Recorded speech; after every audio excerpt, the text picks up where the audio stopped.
Hey there, this is Damien Blenkinsop with another episode of The Quantified Body. Today, it's Heavy Metals Detoxification Part 2. In episode 13, we looked at mercury. Today, we're looking at lead. The reason we're looking at these heavy metals individually is that each metal has different impacts on the body, and the best approach to tracking your burden can often involve completely different lab tests. Also, the tools or tactics you use to lower that burden, so in this case lead, they tend to be specific to each metal.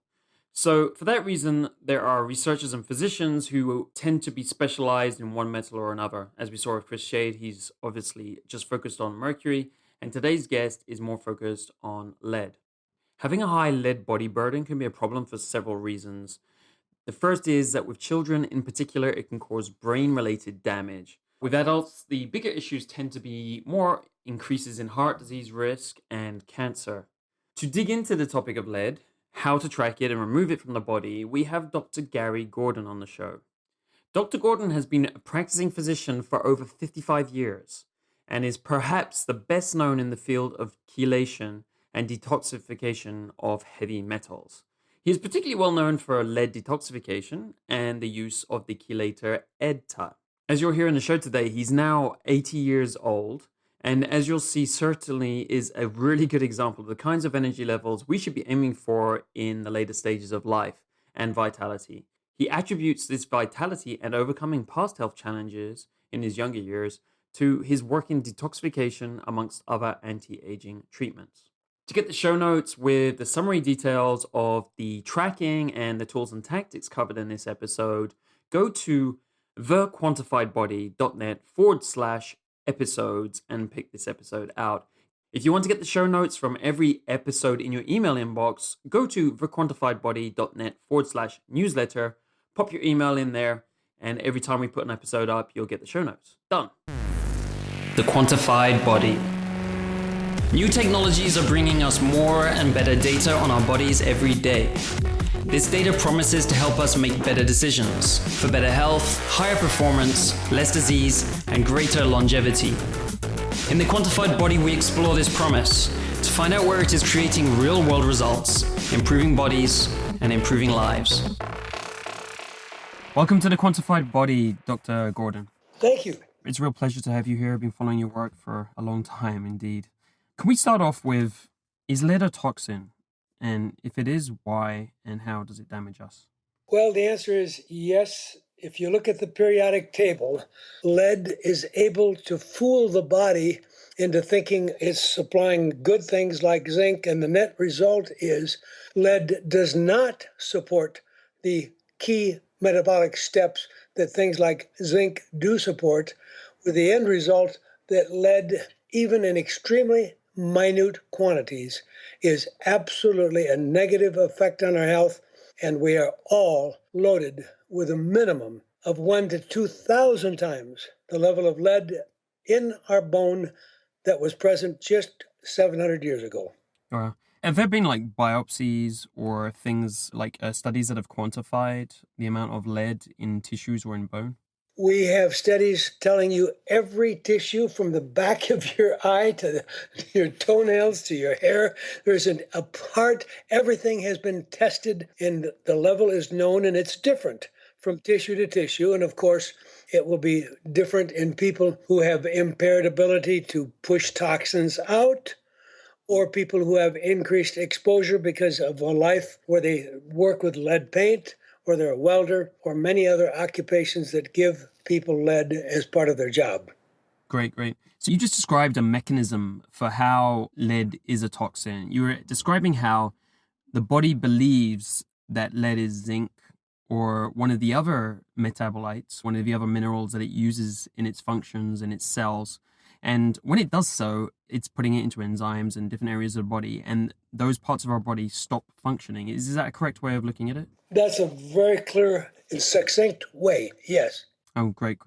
Are there other ways in which it does that? So besides basically stopping at parts of our body from working, which I think we can all understand that we don't want parts of our body to stop working or to start working in the wrong way, does it create oxidative stress, or does it do anything else while it's in the body?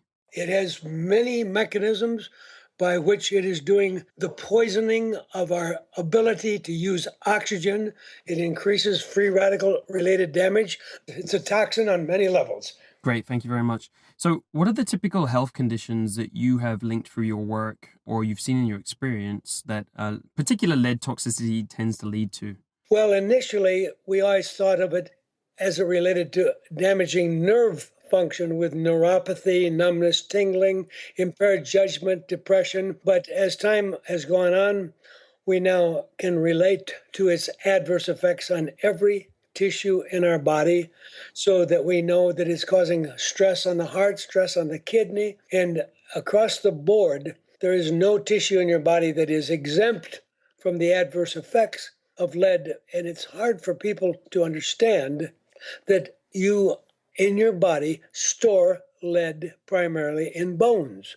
So therefore, if I do on you a blood test, a urine test, or a hair mineral test, and I come back and say, gee, it doesn't look any worse than anybody else because we all have some lead, you cannot find a human being that is free of lead. But if I say you don't look like you're particularly lead poisoned, I am giving you very misleading advice, because only Harvard has done these studies, because it takes a very special instrument to non-invasively, instead of doing calcium in your bones, which is bone density, instead to do lead density using specialized equipment that I think we only have about 6 centers in the United States who can do this test. But when they do it, they are able to confirm that what you see in the lead in the bone is not accurately reflected in urine, hair, or blood, with the net result that people are being erroneously misled into thinking that lead toxicity is not one of the reasons for their chronic fatigue, their impaired judgment, their depression, their weakened heart, and across the board. It's really sad that the average doctor still thinks that lead in the hair or blood in urine is enough of a test, and it's not. Right. So there you're referring to in functional medicine, we often use the urinary metals test. So we're looking at the metals that are coming out of your urine, and sometimes they will do the post-chelation test. Yes. So using something like DMSA or DMPS, and then taking the urine sample to see that. So do you see any purpose in that test? Do you think it's relevant in terms of just lead, if we're talking about right now? Is this something that you use with your patients? Is there any way that you approach quantifying? Is it with that test, or do you use something else?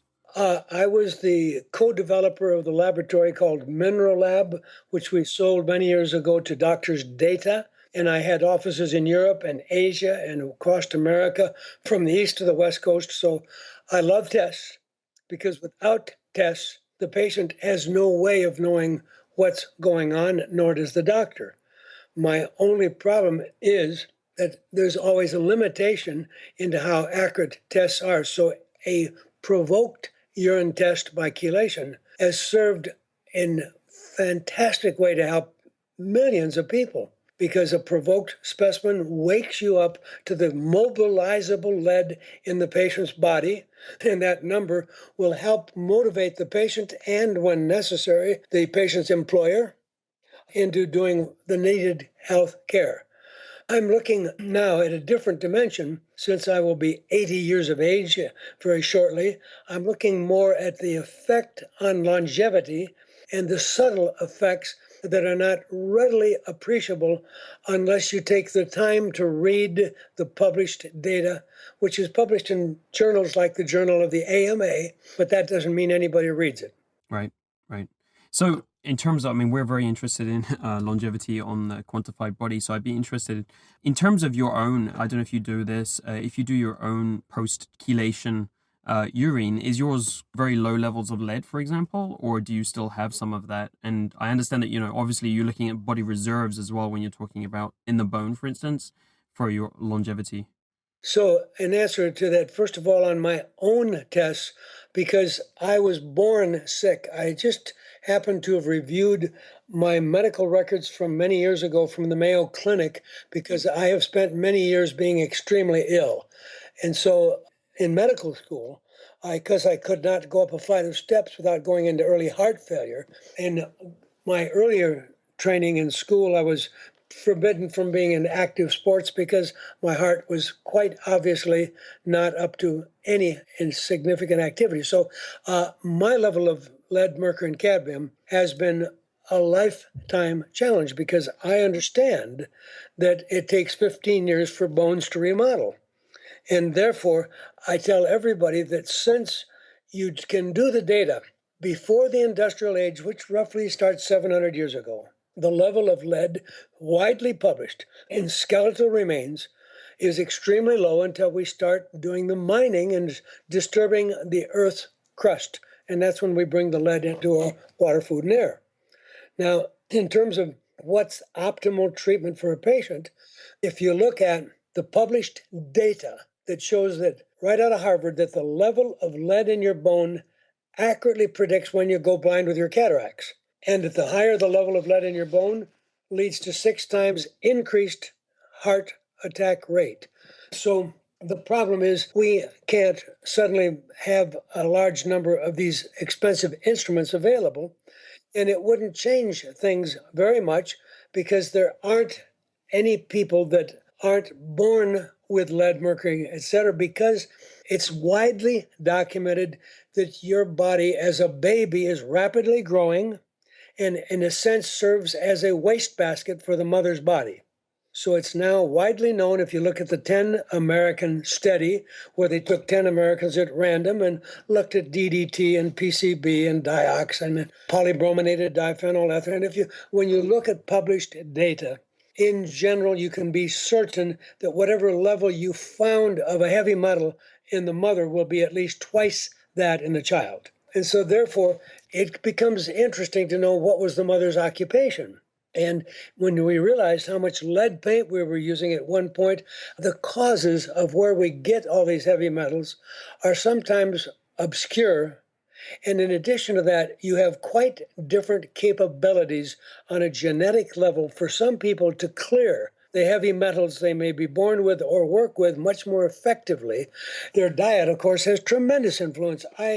As a researcher in the field of heavy metals, I've uncovered many amazing stories with patients whose life has been virtually wasted because nobody ever thought to look for heavy metals.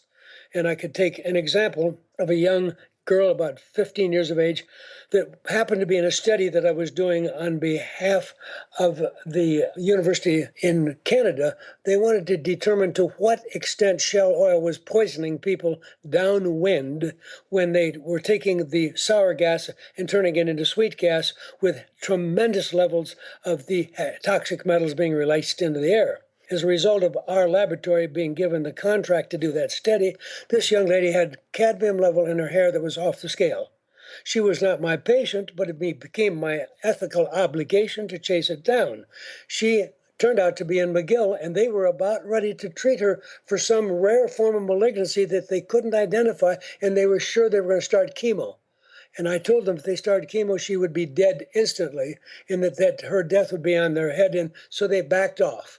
And I was able to, in her case, find the buried nickel cadmium batteries that some bad people had deposited near the water intake to the facility she was living in. And I have stories like a whole household of people poisoned with mercury because the grandmother was storing mercury in an open container in the kitchen where all the kitchen towels were. But the stories go on and on. We find what you look for. And since my interest at age 80 is how long should we be physically still active and healthy, and I really like the idea that that should be 100 years.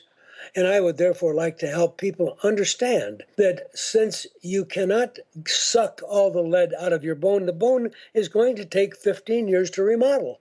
And so during that 15 years, as your bones are remodeling, should you be lucky enough to meet a doctor who tells you that oral chelation works extremely well. I have published the book, and it's in all the bookstores, Detox with Oral Chelation. And yet doctors hardly tell people about it. Just a high dose of vitamin C alone is a chelator. And if you're taking 4, 8, or 10 or 12 grams, Linus Pauling was my close friend, so I like 12 to 16 grams. But whatever you're taking, if you're urinating C out in good quantities in your urine, which is a 20-cent test on a piece of paper called VitaCheck, if you're urinating a lot of C out, that C will be chelating heavy metals and other toxins with it. So my obligation, if I'm going to help mankind enjoy a higher level of health when we get older, is to make us aware that this is a ubiquitous problem. And obviously, in some people, it is the main problem. The man comes to me, he's been welding for 30, 40 years, and his lead levels are off the scale.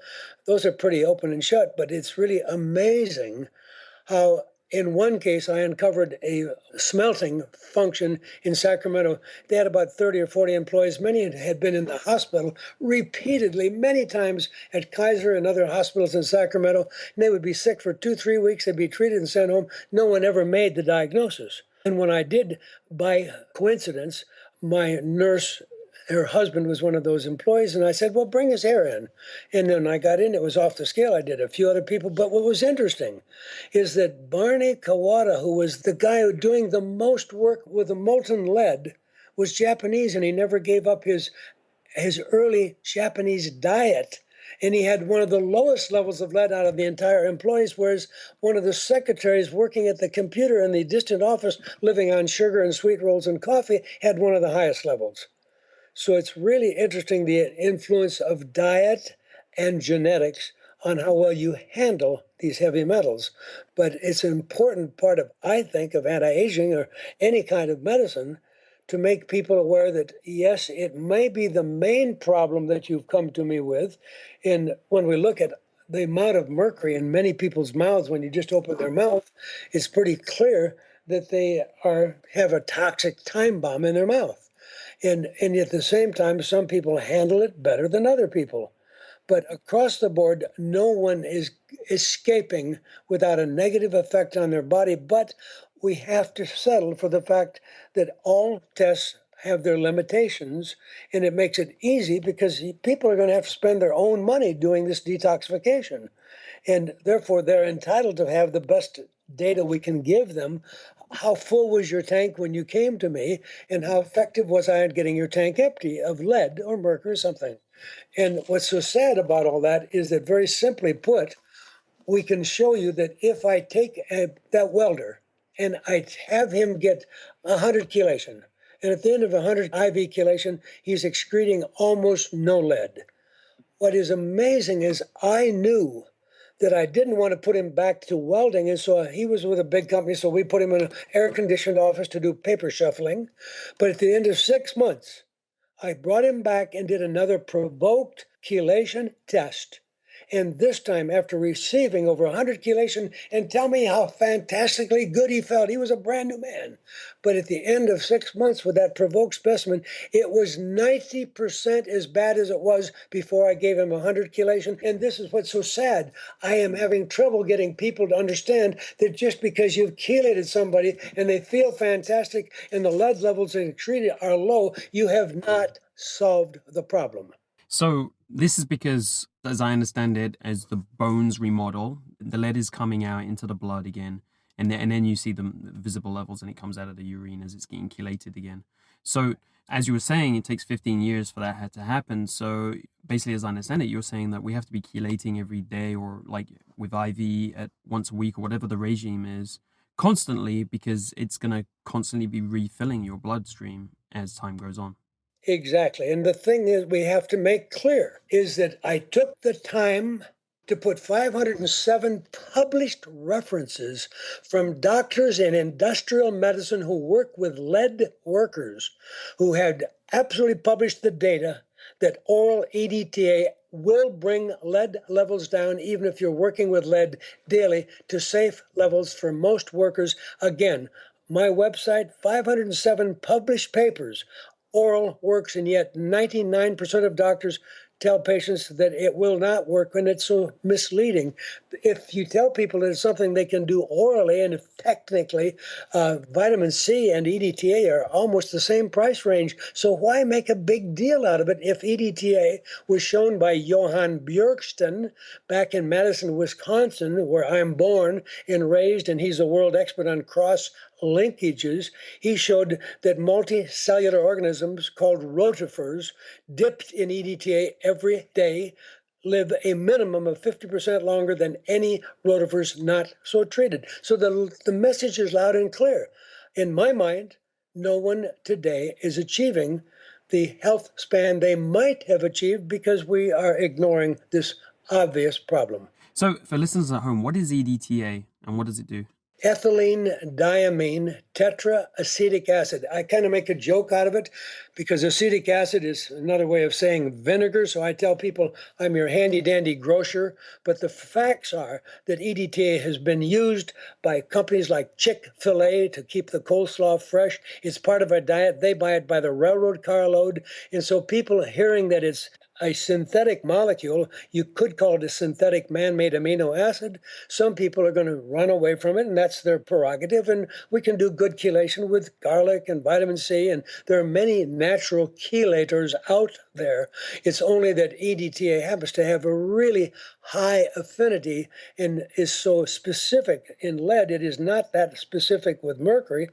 But at the same time, it has these documented studies because I have pulled every published paper that involved EDTA with a professional researcher for over 20 years, and I pulled over 7,000 papers.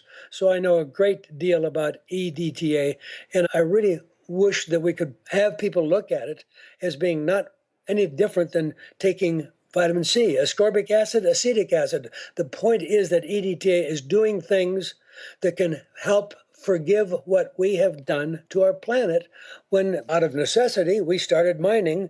And when we started mining, we put things in the air and it winds up in our bodies. And it is not allowing us to live to what I think is my intended useful lifespan, which is why for over 30 years I haven't gone a day without oral chelation. Wow.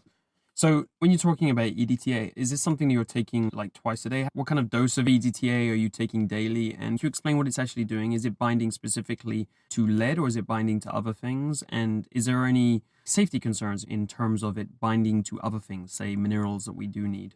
Thank you for a great question. Because I took on this obligation, I have really researched that EDTA is a non-specific chelator. It's not going to deal with just lead. When it is bored and there's not much lead around to work with, it will grab mercury too. And across the board, when we look at what it is doing in the body, it seems to be a wonderful antioxidant. So it seems to prevent cross-linkages that may be free radical related. And on children, babies particularly, I love putting the EDTA into the bathtub. We've had some people like to put it in rectal suppositories, which I have nothing against, other than I want that to be done on a factual basis. I see nothing to support that it's better absorbed at the rectum than it is at the mouth. And if you're going to be doing it every day for 15 years, I think it gets tiresome to put it in the rectum every day. But bottom line, we can use zeolite as a chelator. We use vitamin C. There are many things that we use, but EDTA, because there's so many published papers about it, and it's what we wound up using in the study, which was called the Trial to Assess Chelation Therapy, where we did spend $31 million of NIH funds. And it's really important to understand that most people who read in JAMA, the TACT trial, the Trial to Assess Chelation was supposed to put all the chelation doctors out of business for once and for all.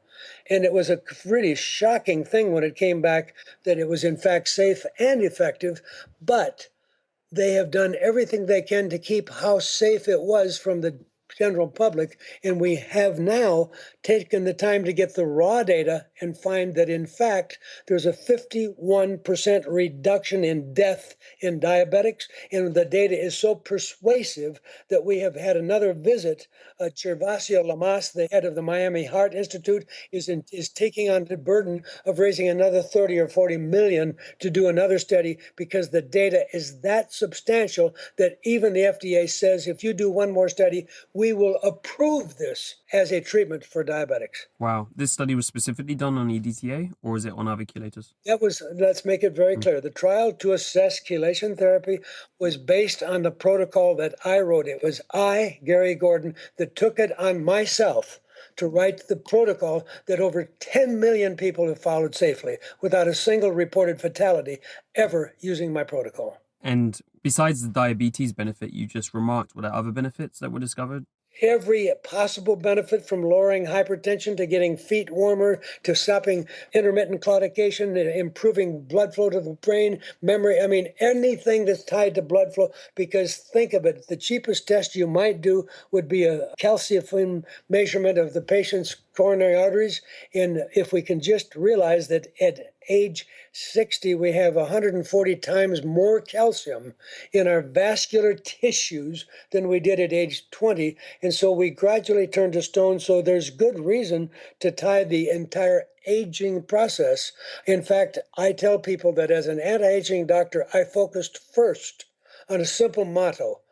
I want you to have strong bones and soft arteries when you're 80. That makes a lot of sense. And you certainly sound very energetic. You say you're 80 years old right now. Are you 80 years old, or? Not until January 3rd. I have another 2 weeks reprieve here. Okay, this is pretty much the same thing. I would just like to ask you personally, how do you feel these days? How active are you? You mentioned at one time it was difficult to walk upstairs. So how does that compare to the situation today? Well, I just yesterday was jogging on the golf course with my two dogs at 5:30 at night, trying to find out how can I tell the rest of the world how great it is at age 80 to be healthier than I have been in my entire life. And so it just coincidentally, I was looking for some papers today, and there was my old history, my old medical files, and there fell out, because I've had so much heart problem, so much bone. I had advanced osteopenia. I have the list of problems I had is so long that I got bored reading my medical history. But the point is that I was a basket case. And it was interesting that I wound up seeing all these doctors at Mayo Clinic, which it's always good to see the best mainstream doctors you can, because although they didn't help me one iota, it at least documents where you were. And it's really interesting because I really wound up seeing them because of a minor accident riding my horse when I got bucked off, got a fracture of the ankle. Turns out I had osteopenia. And I have very advanced, underdeveloped testicle and other problems and pituitary. I have a lot of health issues. But it was amazing that at age 80, I feel today better than I have in my lifetime. I just want to share with others that it's more important in my mind, because I still drive the same car after 10 or 11 years. I'd rather drive the same car and spend whatever I save on my body, because it's not free to take care of yourself. I spend a lot of money taking care of me. And a lot of people would rather think that it's nonsense. And so all that's going to change as the test for how old we are become much more widely available and increasingly sensitive. We've been dealing with rather insensitive monitors to tell you exactly how old you are, but I can motivate people today to take care of themselves, because many people are either worried about losing their memory or dying of a heart attack or dying of cancer. So it's not that hard to go online and do some pretty good memory tests today. And it's very easy today to do calcium scoring and other tests of your heart to know what's going on. And in terms of cancer, I've been lucky enough to find a caprofile.net that has been fortunately finding cancer 3 or 4 years before the lump or bump. So I can motivate people to keep their tests in really a good, safe range. But the ideal test is going to come very soon, because we are getting into the day and age that the price of tests continues to drop and the number of potential tests you do on people continues to expand. And pretty well, I am confident Within 2 years, we'll have tests that will tell you within a month of introducing a new modality into your diet change and exercise thing. I'm now having fun teaching people about exercising while breathing oxygen. I mean, there's many different things we can do. We now have people drinking a water product that has in it all what we call redox signaling molecules. That includes molecules like ozone, hydrogen peroxide, et cetera. And so an amazing thing is going on with me. I am today sitting remarkably sad that we all bought into the wrong theory and we thought antioxidants was the best way to help people. And it now turns out that I'm devoting much of my daily effort to teaching people the power of oxidative therapies.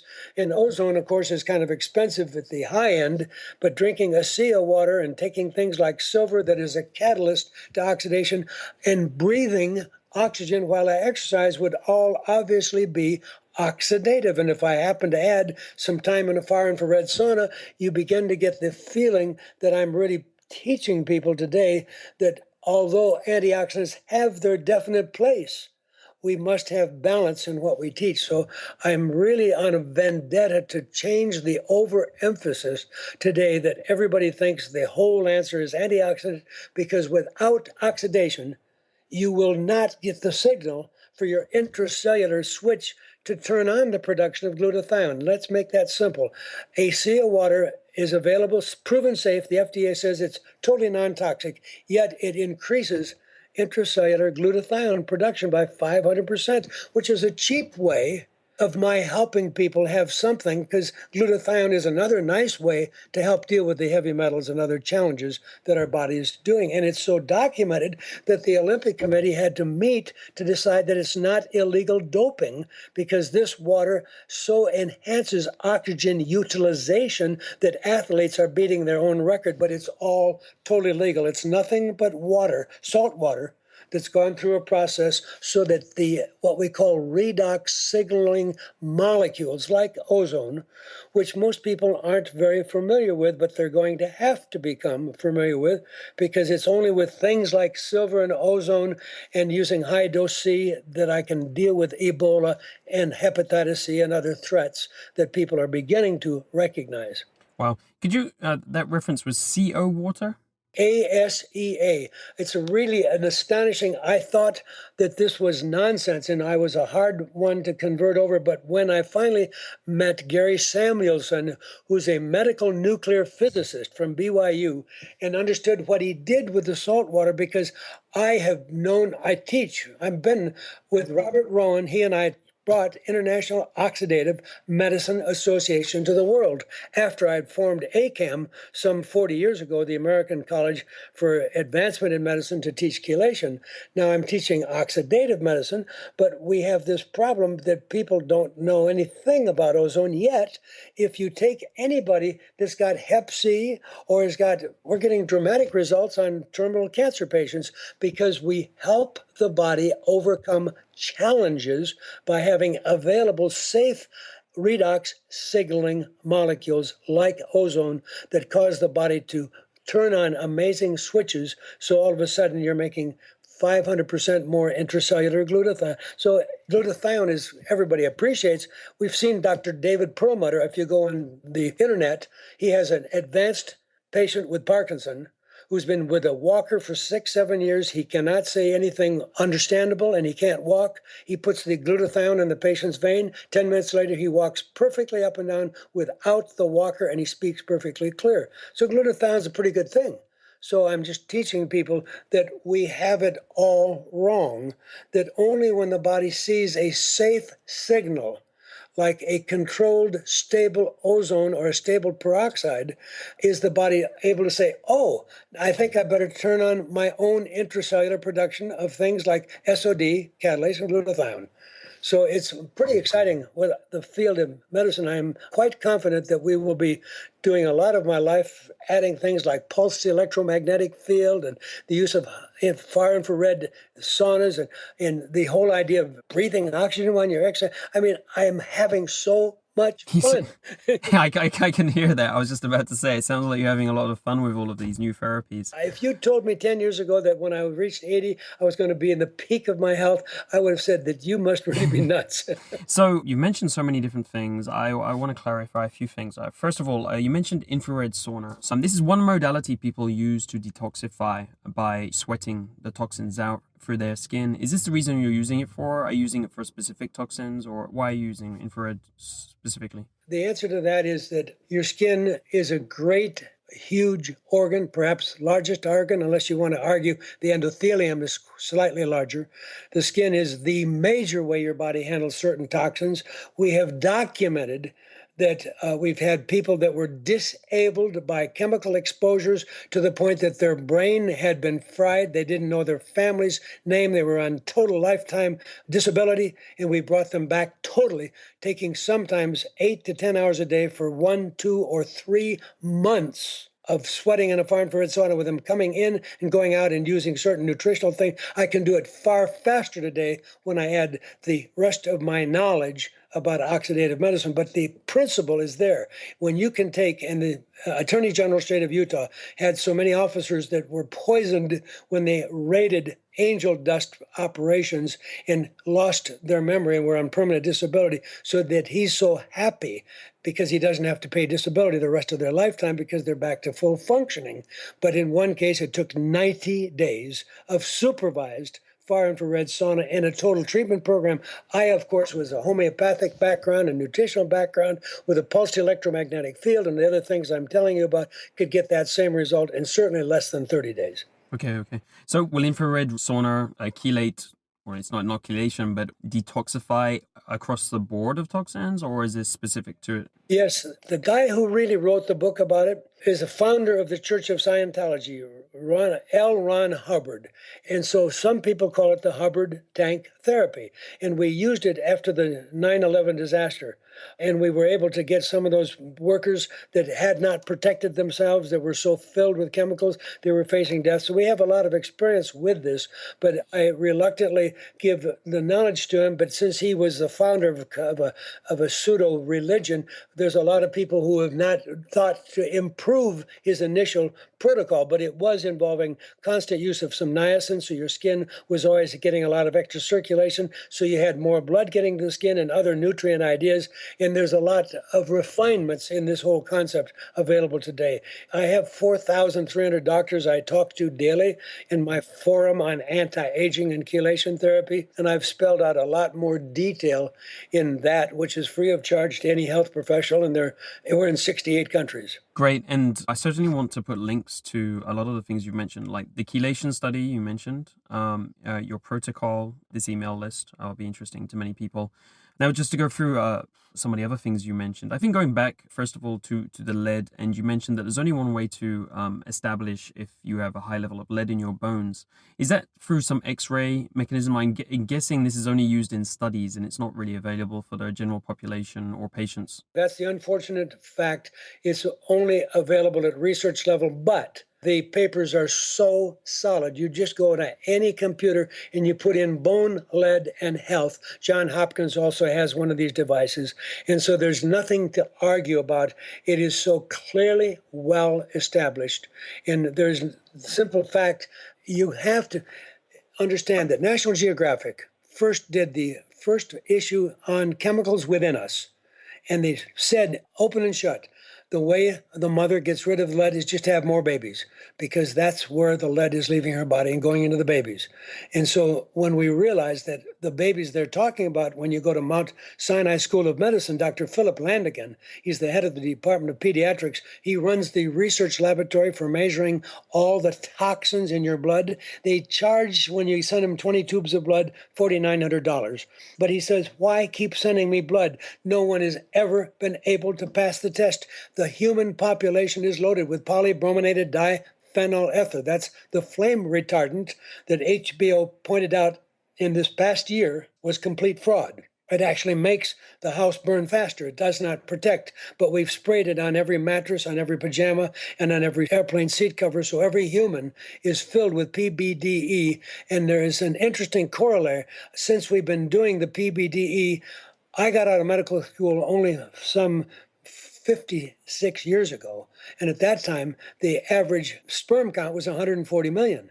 Today, the average sperm count is around, if you're lucky, 40 million. We've lost 100 million sperm because everyone is walking around loaded with toxins. That's one of the reasons we have so many fathers now have twins, because they can't have babies the old-fashioned way. They have to have a fertility specialist. So for the people listening at home, this is going to sound very frightening, all of this, if they haven't come across the area of toxins before. So in what ways could they quantify any of these? What would you suggest for someone who's maybe concerned with a few symptoms, maybe not serious symptoms, but a few symptoms here and there? Perhaps you could outline symptoms that should be more of concern. They should think more about these types of things, lead and these other toxins. Or the types of tests would you recommend they go, for example, for the post-urine chelation test to establish these kind of markers? Or how would you suggest that they kind of gather some evidence to kind of convince themselves that this is something that they should be working on continuously, as you recommend? So like a daily chelation or approach to detoxifying? I think the answer is this. Everybody, if they get a really careful health history given to them, we're going to have more and more of these questionnaires available online. When people are honest and admit how many days they have trouble getting running, often this isn't working, their memory isn't up, they have abnormal appetites. If we look at everything from depression to fingers that have lost feeling, the list is very long. And the cheapest test, of course, was the mineral test on your hair, because hair didn't require a doctor. It could be sent to a laboratory, but some laboratories got in that weren't really up to our speed, and so I'm a proponent that they use a laboratory that other doctors use. Doctors' Data is the one that purchased Mineral Lab. When I had Mineral Lab, we had offices, I said, in Asia and Europe, so this has been my life's passion. But any test. So at the lowest cost end, you would recommend the hair metals test from Doctor's Data? The hair test, and here's the rest of the story. If the hair test shows no mercury, no cadmium, no lead, then that means essentially that you cannot get rid of them, because you can't be living in this planet without being loaded with these metals. So if there's none in your hair at all, then it means that you have a block in your ability to get rid of them. And that is really very common in autistic children. It's so sad, because we have a tremendous success in dealing with autistic children.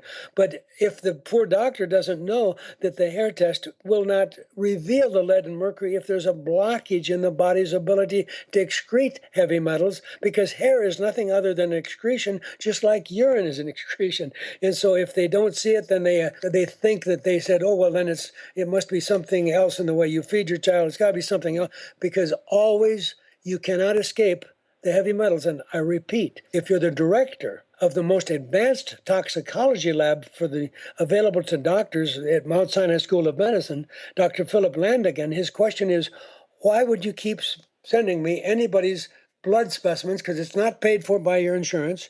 It's going to cost you $4,900 for us to do it. And there's never been anybody who's ever tested that doesn't come out with at least 160 chemicals that will induce cancer or neurotoxin or endocrine disruptor when he measures them. And there is no safe levels, because when you have a little of the polybrominated diphenyl ether and a little DDT and a little dioxin, all of this is on top of having the lead. So nobody should think, oh, well, it's just a small level. A small level is on top of a small level of something else, on top of a small level of something else. So if the goal is to realize that in our complex society today, I think that it's terribly important to keep you as sharp as a tack after 65, because I think many people, their first job, their first career may not be their ultimate career that they're meant to be on earth to do. And many of us don't know enough until we're 65 to be of tremendous service to our fellow man. So I'm a real proponent. Of course, I have a vested interest since I'm 80. I'm a proponent of life extension. That's great. So one of the other topics you have spoken about during this is that taking EDTA via oral chelation versus IV chelation. And for many people, if they go to local doctors who are specialized in detoxification, often IV chelation is the method they're probably first going to come across. I think you recommend more strongly oral chelation. So with EDTA, could you talk a little bit about that and what your thinking is there? Well, It is a little complicated. As the founder of this chelation movement, I came up with the name, the American Academy of Medical Preventics, and I wrote the first protocol. And I told every doctor, you can tell me how you're doing it, but I'm going to take input from. So I wrote the first protocol. And when I was doing that, I was just thinking today, because I had a 16-year-old young lady in a hospital in Sacramento, out of control, facing death with juvenile diabetes. And her family had seen the dramatic things that I was doing with IV chelation. And we took her out of the hospital for a few hours each day for me to do IV chelation. And we completely saved her life, and her diabetes went into control. But we're not allowed to talk about things like that because there's not enough research, although I just told you that I didn't know that some 40 years ago that was going to be that effective. Now that we have a $31 million study, we have a lot more knowledge. So the sad thing is this: we don't know until we test the question. Will chelation stop this person's schizophrenia? Will chelation stop this person's depression? Will chelation stop this person's cancer? Obviously, it's not that simple, because everything that I teach is built around my Fight for Your Health program, where the fight, F-I-G-H-T, F stands for food and positive focus, I stands for infection, G for genetics, H for heavy metals and hormones, and T for toxins. So with my Fight program, the more of the modalities I add to my program, the greater the chance that I'm going to have somebody very happily restored to full health that they've never enjoyed. So most people can't deal with that multifactorial. They want to assume that if I get all the lead out, that's all I need to know. But unfortunately, they now report that well over 5% of us have some kind of a lesion in our pituitary that is making our endocrine picture more complex. And so the more you study medicine, the more you'll find that you can become a super specialist at any aspects of the Fight program. You can do like Dr. Servain did as an MD after his brain cancer came back shortly after they gave him the chemosurgery and radiation that didn't do him any good. He decided to become knowledgeable about which foods will help cancer not come back. And he was able to make it stay away for 10 years. So some people do all their thinking about food, but they never, ever realize that Harvard publishes the paper that proves that 96% of people with a simple blood test actively have cytomegalic virus in your body right now. And all doctors say, gee, we think inflammation is bad for you, but not one doctor out of 50 is aware that they and their patients are walking around with active CMV. Why am I making a big deal? Well, because we don't have a drug for it, the doctor chooses to ignore it. Whereas I live in the world of ozone and silver and high-dose vitamin C and other tricks for infection, so I can bring that infection down to a dull roar so that the inflammation is lowered, so that nobody is aging as rapidly in their disease. So the more you look, the more you find. And now that we have the ability to do with 23andMe, you can do a genetic test for less than $200. And you can now find out that, yes, our genetic pool is changed because some of these toxins have changed the way our body handles methylation. So now you can see the big word epigenetic, which means above genetic. So as you get into the medicine that I study, it is fascinating to realize how many doctors go through life and all they learn is hormones. They never learned the heavy metals.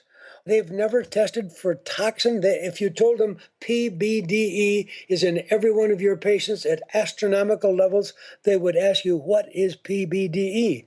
Polybrominated diphenyl ether is the flame retardant that is in every human being, every mammal, from the Antarctic to the Arctic, in frighteningly high levels. So it really comes across that you see this as a very much, today you see health as a multifactorial battle. Basically a battleground on many levels, where it's us versus infections, heavy metals, toxins, and it's through a protocol like yours, which tries to address each of those, which we're going to be able to protect our health, improve it, resolve chronic conditions, and promote longevity. Is that a good summation of? That's an extremely good summation. Yes, bottom line, everything is multifactorial. And if you just attack any one of my Fight issues, you're going to help every patient. But that doesn't mean you've done all you could do, because some of us need to go from the infection control on over to the hormone support. We have an ability now to stop menopause in all women safely with a Pueraria mirifica plant that grows in northern Thailand. We have 14 years of research, and a dear friend of mine, Christine Northrup, who wrote the book Woman's Wisdom, Woman's Body, is coming out with a new book in February, and I have been working diligently with the Chulalongkorn University in Bangkok, and we actually have proof that you will not get broken bones if you take this herb. You will never see dementia in your patient if you give them this herb. And the reason Dr. Christiane Northrup, who's head of OBGYN at University of Vermont, the reason she's so enthusiastic is because doing her OBGYN, she looks at the vaginal tissues on 75 and 80-year-old women and find they become 15 years younger in less than 6 months. So we have so much exciting good things to do for people. That's why I want to get the basics out of the way and have everybody realize that we are in for some exciting times where you're going to live longer and be more productive than you ever dreamed possible. But it's part of my job is to start with the basics. And today we've really focused more on the kindergarten and first grade level. But well, it's great. We have to get in somewhere. Exactly. So you've spoken a little bit about inflammation there. I'm wondering if there's any markers you look at. There's the hs-CRP, C-reactive protein that people often look at. But do you look at that? Because for some people like me, mine is very low, but I know I in fact have very high inflammation in other areas. So I don't know how you look at the whole inflammation area, and if you look at that as a kind of marker of general health or how progress is being made. It is extremely useful. It is only one of many markers. My friend Dr. Vajdani is an MD, PhD in molecular medicine, and we have at least 10 other tests that often will show inflammation that's not revealed with C-reactive. So C-reactive is never a waste of time, but if it comes back and it doesn't look like a big problem, that may have missed a lot of other forms of inflammation that it's not sensitive enough to reveal. Okay. So the other thing you have promoted, you feel very strongly about, is oxidative therapies here. On a previous episode, we talked to Christine Burdett of Dunwoody Labs. I don't know if you know her or of her work. Yes, I have heard. Yes, indeed. Okay, great. Well, so she has a set of oxidative stress markers, and on the other side of that, she has a set of markers showing the intracellular glutathione and basically the response to stress.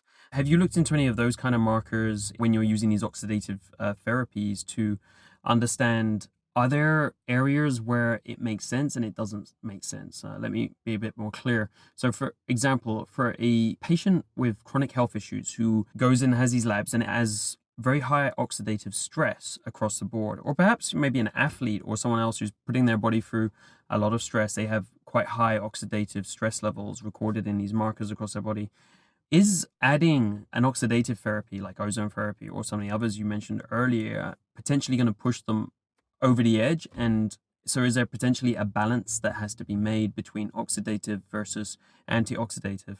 Great question. Well, the bottom line is this. If you learn fungal, bacterial, and viral infections are epidemic in man, and only with my oxidative therapies will you keep them at a dull roar, because nobody's immune system is working as effectively as it could or would if you got the lead out. So let's look at the big picture. Everybody needs an antioxidant and an oxidant, and one doesn't preclude the other. We have stabilized our ability to offer a product. We call one Zeolite Enhanced. And in that product, I have a minus 450 ORP, which means it is a stronger reductant than any antioxidant you could buy, but it is stable, and I can give it to you 5 minutes after I give you the oxidant, which is ASEA water, which is a plus 850, because it too is stabilized. So we're going into an exciting time when you could look at those two things. Is we used to say oil and water won't mix, well, but now that turns out we're in a sophisticated age that these are merely ammunition. These are energies that your body needs. They're fuels. And so my biggest sad thing is that most people are going to take a long time to really get enough oxidative therapies. I felt so fantastic yesterday because I was using my pulsed electromagnetic field, and I was using my silver, and I was drinking a lot of ASEA water, and I was breathing the oxygen while I was exercising on a bicycle. I was doing everything oxidative, and everybody else would sit there and say, well, you've imbalanced, you've gone too far. No, that was the best day of my life. So we have to kind of move it over and say oxidation is good because we all have been using antioxidants because we get them from many sources. Okay, great. You mentioned ORP. What does that stand for? Oxidative reduction potential. And so the ORP meters that you can buy online for $110, the day will come that I hope to have it. We haven't worked it out yet, but wouldn't it be nice if one day I find that I can have a meter and everybody can measure their urine and find out, oh, boy, do I need an oxidant? I mean, I haven't gotten there yet, but that's where I'm hoping all this goes. Right. So it's about balance, it sounds like. And so there you were talking about taking two things, one oxidative, one non-oxidative, and getting that balance by combining them, zeolite and the other one. And it also seems like you put a lot of emphasis on how you feel and how people feel in general. Do you believe that if someone feels good, or if they're taking some kind of their treatment, or they introduce something new into their life and they're feeling better, do you think that's always a good thing? I would say it's a pretty good guide, but I, of course, in energy medicine, so I have used VOL, VOLL, electroacudiagnosis by VOL, and they have many companies that sell that kind of equipment. They've simplified it. They call it Zyto. They have different tests, but bottom line, I've changed lives for 40 years because I knew how to read the energy in your kidney, and I could tell you instantly if the medicine you brought that you're taking is going to kill you or not. And I have taken children. One dramatic, when I first got into this, I didn't believe that testing could work. I was very skeptical. But my friend was Harvard-trained MD in San Francisco, was helping my patient. So I finally went ahead and got the device. They brought a child to me that at age 18 months was having at least 3 to 4 seizures per hour, and had been to UCLA, Stanford, and it had been to UCSF, seen every top pediatric neurologist. Nobody could stop the seizures. I stopped the seizures 90% in the first visit. How did I do that? I took a simple history. Having heard me today, I said to the mom, well, you've seen all these super specialists. Did anybody ask you, where did you live when you were pregnant? Nobody ever asked her.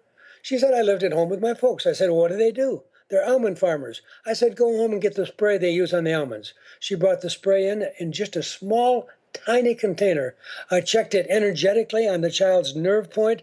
It immediately made the nerve point go crazy. When I balanced it out by thinning it out to 1 to 1,000,000, which we do homeopathically, instantly the brain was able to start, just like you can take a person that's going to die if they get stung by a bee, you can give them very weak bee sting and they finally aren't sensitive. But I had a home run in the first visit. Wow, that's an incredible story.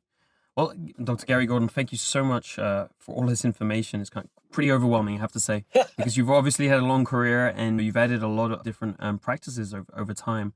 Would love to hear a little bit about you, just in terms of how you manage, since you are nearly 80 and you've been doing this for a long time. Are there any biomarkers that you track on a routine basis to monitor health or longevity or performance? I have tried all of them because I have tried to formalize the entire process of anti-aging.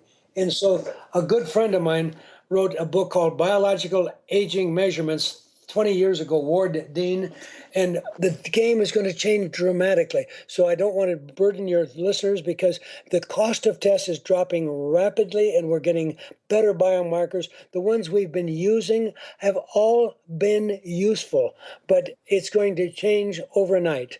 And so I'm not going to go down. So it's been kind of an expensive labor of love to do the tests we've been doing. Right. And what do you think is going to change it? I mean, I know there's new companies coming in with things like blood spot tests. And is there anything specifically you see that's going to change the future of testing? Like, are there specific companies coming to market, or what do you see that's going to change all of this so rapidly? One woman alone says she will be able to devise a machine that with 1 drop of blood will give you 1,000 tests. So I'm pretty confident this lady is telling the truth. And then doctors won't be able to look at 1,000 tests, but computers will weed through it and help doctors see the pattern that is there. Great. Thank you very much for that. Just one last question for you. What would be your one biggest recommendation for listeners if they were to do one thing to improve their health, longevity, and performance? What would it be? I have to go along with James Watson. He was the co-discoverer of the double helix, and he's telling people exercise. And of course, exercise is the poor man's oxidative therapy. Yeah, I knew you were going to say that. That's a great answer. Thank you very much. And thank you so much for your time today. My pleasure.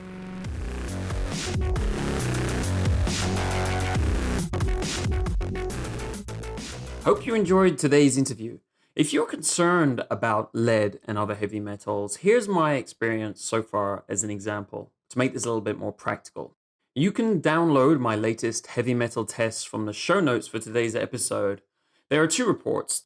The first is that I did a 6-hour post-provocation urine test with doctors' data in November of 2014.